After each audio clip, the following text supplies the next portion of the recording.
ونصلي على رسوله الكريم أما بعد. We express our praise and gratitude to Allah Ta'ala, and we seek blessings upon the Prophet Sallallahu Alaihi Wasallam.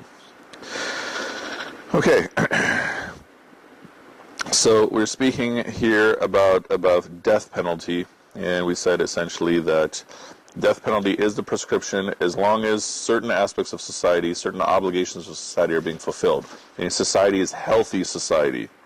But the decision goes is by the family, and if they choose to forgive, that's better. But then the person has to pay blood money. Okay, hidiyah. But then we have this ayah, وَلَكُمْ فِي الْقِصَاص حَيَاتٍ.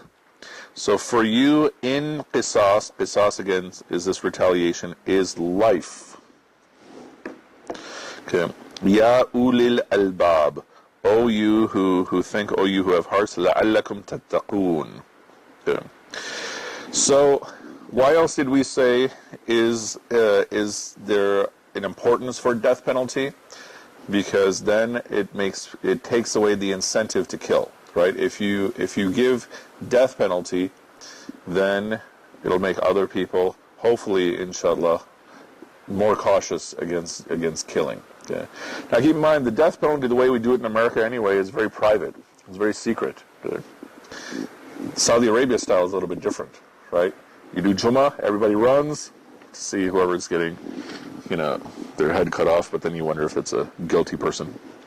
But the point is, part of the argument is that the punishments are so severe to make sure nobody will commit any more crime. You make the punishment for stealing so severe so that nobody steals.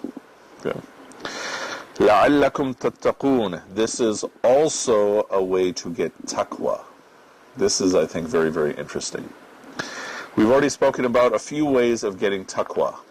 Okay. Anybody remember the first way to get taqwa? First way to get taqwa is Ya ayyuhan nas u'budu rabbakum. O mankind, be the abd of your Rabb, who created you as he created those before you. And the end of the ayah, لَعَلَّكُمْ تَتَّقُونَ. So that you may get taqwa. Surrender to Allah Ta'ala, so that you may get taqwa. Another reference, same surah. This was addressed to the children of Israel. وَإِذْ أَخَذْنَا مِيثَاقَكُمْ وَرَفَعْنَا فَوْقَكُمُ الطُّورِ. So when we made a mithaq with the Bani Israel, this is ayah 63, Surah 2, ayah 63. Yeah.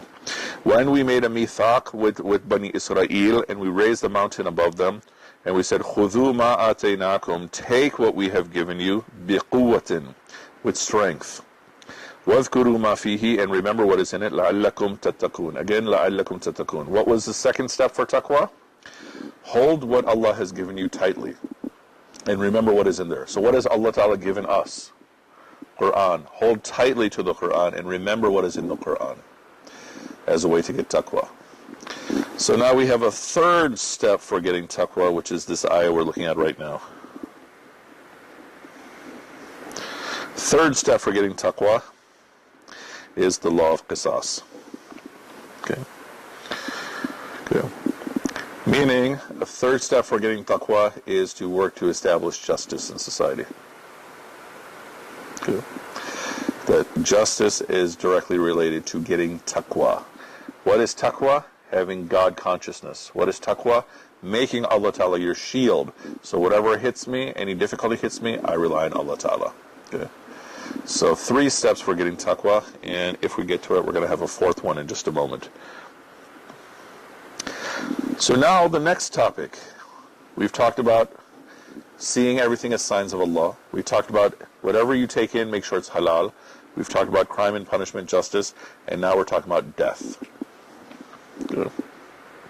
The whole life cycle. Kutiba alaykum. Again, same words at the beginning in Arabic, just like for the previous ayah. Ya ayyuhalladhina amanu kutiba alaykum. Okay, same words, meaning written for you, prescribed for you. Idha hadara ahadakumul maut. So when death is approaching you. In taraka khayran al wasiyatu. Okay, so you leave wasiyah, you leave essentially wealth, inheritance. Okay. لِلْوَالِدَيْنِ وَالْأَقْرَبِينَ بِالْمَعْرُوفِ. So you leave your wasiyah, you leave wealth for your parents and for your relatives, bil-ma'ruf, kindly. Okay. حَقًّا عَلَى مُتَّقِينَ. This is an obligation for those who have taqwa. Okay. So this is my suggestion for every single person in this room. If you don't have a will, make a will as soon as possible. Okay. This is a command right here. Okay. And for Islamic will, you can actually go online without much difficulty. If you do a Google search for Islamic will, they have the whole thing figured out. The details are in Surah An-Nisa. And maybe if I find one, I'll send a link to Shahrukh, and he can just email it to everyone. And then for Illinois, once you get a will, you have to have it notarized by an attorney. Okay. And if your wealth is more than, I think, $600,000, then you have to go through additional steps, because otherwise the state is going to take all of your wealth over $600,000. So if you look at the value of your house and everything, you have to go through a few additional steps. Otherwise, the state is going to take your money. I like to bring up this. Ji. Wealth leaving, because we grew up in that culture. Yeah. And to understand, obviously we understand what's not. In our Indian Muslim culture and general whole, it becomes like it's a very important or incumbent on the every parents that they have to build wealth in form of house or whatever for their children. Sure. And sometimes, and they are very poor in making will. And then there's a lot of problems arises later on when the person is gone. In fact, so much so that there's often very big fights. Yeah. Brother. Yeah. Mother, if there's mother, sons, mothers and whatnot. So where is that? Is that, in your understanding, is there is a desire that parents have to leave wealth for their children so that they don't, when he is gone, they're able to sustain? So I don't think it's any haqq. I don't think it's any Islamic law. How the understanding there is.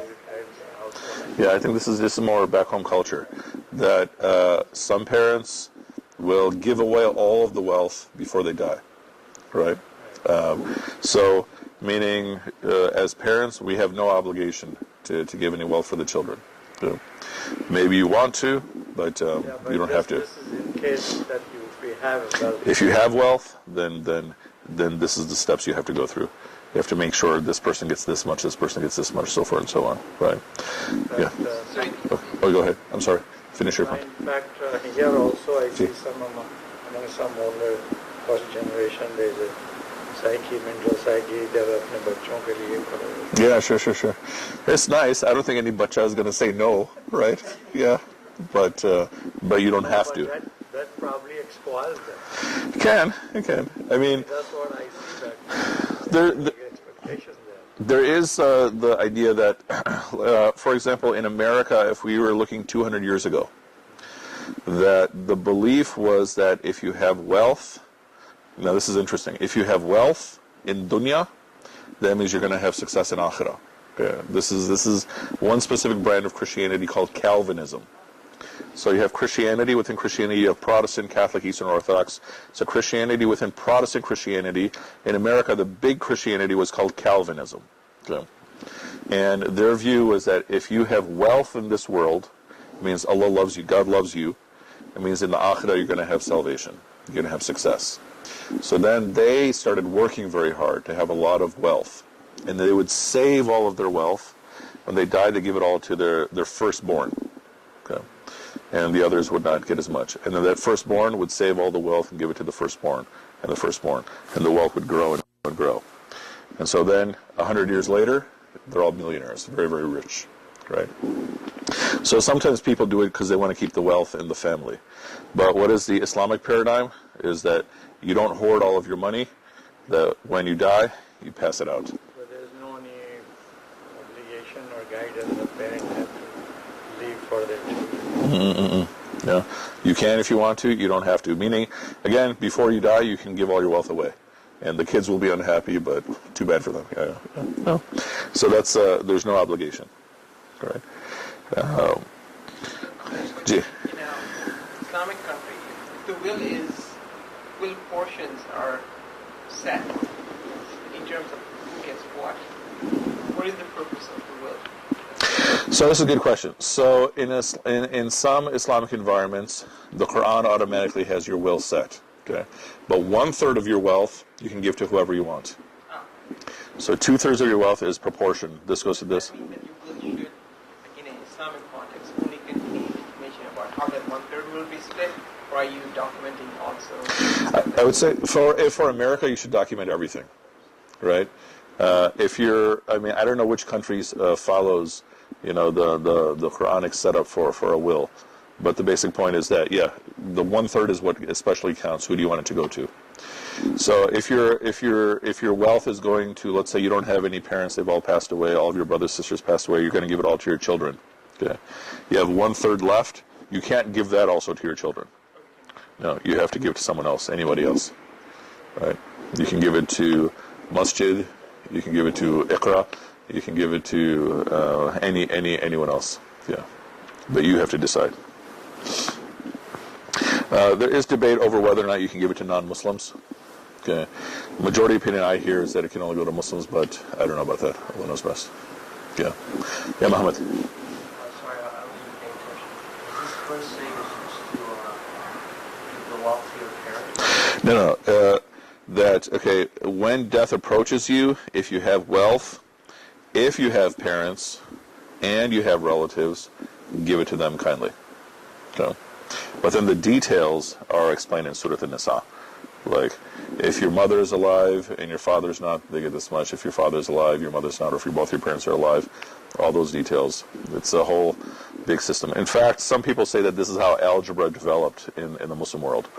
It was to figure out all of the inheritance possibilities, right? So algebra starts with the Greeks, and then it comes to us, and then this scholar, Al-Khwarizmi, he starts figuring everything out to figure out inheritance. Yeah. So you do. But meaning, if your parents are alive, and your children are alive, and you have brothers and sisters alive, there's prescription for who gets what. Surah Nisa, yeah. Yeah, it's all the details in Surah Nisa, yeah. Yeah. But the point here is write a will. Yeah. And then 1/3 would be going to whoever you want. You can also put in your will that you also have to include who do you owe money to. Yeah. Because they can't get any money until all your debts are paid off. So that's another issue. Another issue that some people argue, let's say you've missed X number of namazes. Okay. You've mixed X number of rozas, so X number of salat, X number of siyam, that you can put here, okay, you have to pay all this fidya off for all these prayers that have been missed. Okay. And some people also put that in their will before the money all gets distributed. Yeah. But this is my suggestion to everyone. If you do not have a will, please write a will. And then, like I said, you have to make sure it gets legally notarized. But this is when you see sometimes the worst behavior in families. Okay. When it's time to split up all of the wealth. This is the worst behavior comes out. Okay. Sometimes people who've never fought their whole lives, suddenly they fight over a sofa. Okay. Okay. And what's funny? My parents were buying a big screen TV, and I complained to them, "Why are you spending my inheritance?" Right. And then my mother said, "See that sewing machine? That's your inheritance." This is yeah. Go. Then we have another problem. 181 and 182. فَمَنْ بَدَّلَهُ. So whoever changes it, بَعْدَمَا سَمِعَهُ, whoever changes the will after hearing it, meaning I've died, I've written a will, and I've assigned someone to be the executor of the will, someone who's responsible for distributing everything. If that person makes any changes, okay, فَإِنَّمَا إِثْمُهُ عَلَى الَّذِينَ يُبَدِّلُونَهُ. So that person gets a sin. I think all of us understand this. Okay? But again, this is such a hot issue that even the person I assign to take care of my will, if that person changes something, sin is on them, not on me. Okay. For us, it's not as much of a concern, but these things happen. Inna Allah sami'un alim. Allah Ta'ala hears what is happening and He knows what is happening. But suppose I die, suppose I write a will, and suppose, my children, my family fears that someone is cheating. Okay? Or suppose they fear I didn't do something right. Okay? Then they can figure it out together. Okay? So, فَمَنْ خَافَ مِنْ مُوسٍ جَنَافًا أَوْ إِثْمًا. So whoever fears from the executor of the will something is unjust or something is sinful, فَأَصْلَحَ بَيْنَهُمْ. So try to make peace. Okay. فَلَا إِثْمَ عَلَيْهِ. Okay, فَلَا إِثْمَ عَلَيْهِ. Okay, and then there is no sin. إِنَّ اللَّهَ غَفُورٌ رَحِيمٌ. Okay. Again, I think we would all understand this to be something very, very basic, right? First, write a will. Then second, if the person is making changes, the sin is on them. Okay? Why is that important? It's important because it's easy to fall into a fight. Okay? And you should make it your goal to make peace with all your family members. Because again, this is the worst fighting happens at this time, when you have to split up somebody's wealth. Close brothers and sisters, they get into the worst fights. Okay. Okay, we're going to stop here. Next time, inshallah, we're going to talk about fasting. Okay. So the prescription for fasting, and if time permits, we're going to talk about dua. Okay. And that'll be a whole discussion on its own, inshallah. Okay. Any last questions or thoughts about anything? Inshallah. Yes, sir. Muhammad. Yeah. So these are essentially the obligations society has for everyone, which means the obligations Muslims have for society. Or you can look at these as the most necessary parts of society: food and shelter, freedom to trade and travel, fair trade, security from fear, and protection of religion. Okay. Okay, so we have class next week, no class in 2 weeks, and then class again in 3 weeks. So no class Memorial Day weekend. But we will meet inshallah next week. Okay, subhanak Allahumma wa bihamdika nashhadu wa la ilaha illa anta nastaghfiruka wa natubu ilayk. Subhanak Allahumma wa bihamdika nashhadu wa la ilaha illa anta nastaghfiruka wa natubu ilayk.